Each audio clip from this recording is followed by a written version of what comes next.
We all kind of have this picture in our heads of how these great spiritual journeys get started, right? A voice from the heavens, a lightning bolt of inspiration, some clear command from on high. But what if the most important story of them all, the call to Abraham, works in the complete opposite way?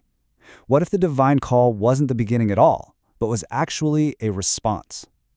Okay, let's get into this, because hidden in plain sight in a story we all think we know is a totally revolutionary way of seeing how our world and our actions connect with the divine. So here's our roadmap for this explainer. We're going to start with the journey that happened before the famous call. Then we'll spotlight a huge anomaly in the text that you might have missed. That's going to lead us to this incredible idea of an awakening from below. From there, we'll actually map out the divine response, see how this ancient system gets a modern reboot, and most importantly, figure out what all this means for you. All right, let's set the scene. We're at the very end of Genesis chapter 11. The world's kind of been reset after the flood and the whole Tower of Babel incident. And we zoom in on this one family about to start a journey that, on the surface, seems pretty straightforward. I want you to really picture this. Imagine the sky over ancient Mesopotamia. It's that deep purple of twilight. There's dust, right? Thick, golden dust getting kicked up by the feet of this caravan. And leading the pack is Terah, the patriarch, his face just set with this look of determination. He's got his son Abram, the man who will become Abraham, Abram's wife Sarai, and his nephew Lot. They are literally walking away from Ur, which was the superpower city of its day, full of idols and materialism. And they have a destination in mind, Canaan. But notice what's not there. There's no fanfare, no divine memo, just the quiet, determined movement of a family on the road. Okay, so this is where things get really, really interesting. If you ask anyone when Abraham's epic journey began, they'll always point to that famous command from God, Lech Lecha, go forth. But the text itself, the literal words on the page, tell a completely different story. It presents a timeline that just shatters that entire assumption. So as we're watching this family trudge across the desert, this massive question just hangs in the air. We see the action, we see them leaving, we even know where they're headed. But the thing we expect to see, the divine spark that's supposed to kick off this monumental story, it's just not there. It's totally missing. So, what's going on? And boom, this slide lays the whole mystery bare. It's a paradox, right? In Genesis 11, verse 31, Terah takes the family and departs. They are on the move, they've left. But it's not until the very next verse, the start of a whole new chapter, that God finally speaks and tells Abraham to go forth. The action happens before the command. The physical journey is already underway before the spiritual mission is even spoken out loud. Now, this isn't just some quirky storytelling. This is a clue. It's a keyhole into a deep, mystical secret about how you and I can actually initiate change in our own lives. So how in the world do we solve this puzzle? Well, this is where the Zohar, the foundational book of Kabbalah, just blows the whole thing wide open. It tells us this isn't a contradiction. It's a perfect demonstration of a fundamental law of the cosmos. See, the divine system doesn't just randomly shout commands down at us. It's a responsive system. It waits for an input, an awakening from below. The magic phrase here is Ataruta deltata. It's an Aramaic term from the Zohar, and it literally means an arousal from the lower realms.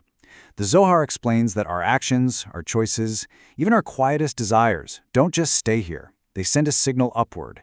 They create a kind of container, a space, a capacity that allows a divine response to flow back down. Terah's decision to pack up his family and leave Ur, that was the arousal. That was the click that turned the whole system on. Think about it. In today's terms, it's so simple. The entire divine plan for Abraham's mission, all the blessings, the covenant, the promise of becoming a great nation, it's like a massive, powerful piece of software, just waiting to run. But it's dormant. It needs a user-initiated request. Terah and his family, by physically getting up and leaving, they were the ones who clicked send. Their action was the ping to the divine server that said, hey, we're ready down here. We've created a vessel for something new. Now here's the part that is just so liberating. The initial action doesn't have to be perfect. In fact, it's almost better if it's not. I mean, think about it. Terah was an idol worshiper. His reasons for leaving Ur were probably messy. Maybe it was political pressure, maybe an economic opportunity. And Lot? He was just kind of tagging along. And we know how his story ends. He chooses the materialism of Sodom over Abraham's path. And yet, their flawed, partial, totally human-driven action was enough. It was enough to start a cosmic dialogue. The Zohar is teaching us something incredible here. The purity of the first step is way less important than the fact that you took the first step. just moving, just breaking from your status quo, that's what cracks open the door.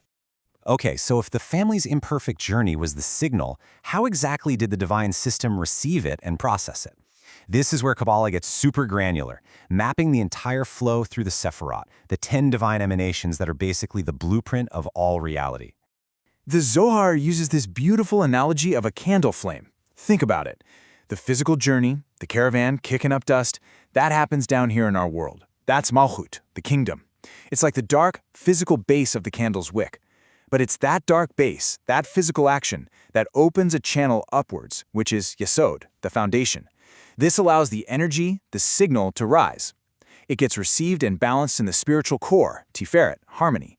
And then, what's the response? A massive, expansive flow of love and kindness, Chesed, comes pouring down as the divine command, transforming the whole journey from a simple migration into a world-changing mission. And this whole dynamic isn't just poetic, it's actually encoded in the numbers of the story. It's amazing. You've got 4 travelers. That number represents a complete structure, a full party, even if their motives were all over the place. You have 2 competing intentions, or 2 directions. The departure from the idolatry of versus the yet unseen divine destination of Canaan. And out of all that messy, complex human input comes one single, unified, and perfectly targeted divine response, aimed directly at Abraham. Go forth for yourself. The system took the group's noisy signal, processed it, and sent a crystal-clear directive to the one person who is ready to receive it. Okay, I know, cosmic physics and Sephirot can feel a little abstract. So let's bring this ancient system right into the 21st century. We can translate this whole thing into a couple of modern analogies that will make it click instantly. First, let's use a video game analogy. Imagine Terah as like a low-level character, and Abraham is the high-level hero of the game. The whole party just starts moving across the map together. Their initial, clumsy movement is what actually triggers the main questline from the game master. Their simple act of walking unlocked the entire epic adventure. Or if you're more of a tech person, think of it like cosmic engineering. The family is like a local node on a network. By leaving they send out a data packet. It's a bottom-up signal. It gets received by a higher-tier server, the divine, which analyzes the data, recognizes the potential in one specific element, Abraham, and sends a targeted, high-powered directive right back to him, activating his unique mission and rerouting the entire network. So, why does any of this matter? Why are we deep diving into this ancient story and its mystical code? Because it completely changes our relationship with our own spiritual lives. It tells us we are not just passive spectators, sitting in the audience waiting for the show to start. We're the ones who can raise the curtain. We are the initiators. And this all comes to a head with this one absolutely stunning line from the Zohar. It says, "The nefesh is the lower awakening." The nefesh is the part of our soul that's right here, in our physical bodies. The Zohar isn't just saying the soul can create an awakening. It's saying the soul's entire purpose, its very nature, is to be that awakening. Our being here, in this physical world, is like being the wick of that cosmic candle, specifically designed to draw down the flame. So the ultimate takeaway, the whole point of this, is this. You do not have to wait for a perfect moment. You don't have to wait for a voice from the heavens to start your journey. Your decision, right now, to leave your own personal of the Chaldees, whether that's a dead-end job, a bad habit, a limiting belief, that is the Ataruta. That first step, no matter how clumsy, no matter how mixed your motives are, that's the click. That's the signal going out. Your actions, your journey, can be the start of a cosmic conversation. You hold the power to initiate the call. Thank you for joining us for this complete journey through the Pardes. We really hope these ancient truths help you and your family improve your own dimensions this week.